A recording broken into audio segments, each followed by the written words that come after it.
Bosi, mimi sina hela kula bosi. Sina hela kula bosi.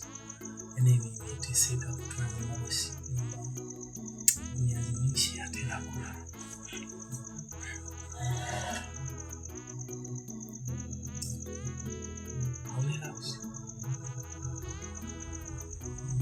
Kwa nini hauna hela kula?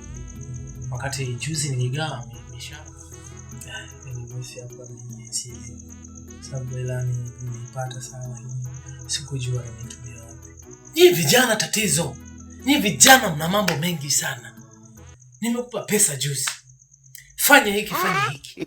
Kwanza niliambiwa ulikuwa umeenda party, ulikuwa umeenda na marafiki zako. Au unaniambia ndo kwanza leo mwanzo wa mwezi unakuja unaniambia hauna pesa. This is it. Kwa nini una hela? Zimeenda. Bosi. Nimejitahidi sana kumeki hela lakini bosi naona hela haziwezi kutunza.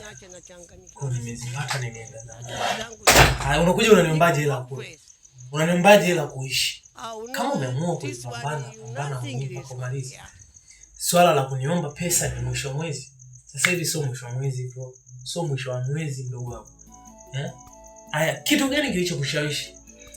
Bosi, una demu moja napenda sana bosi. Nilimuomba pesa.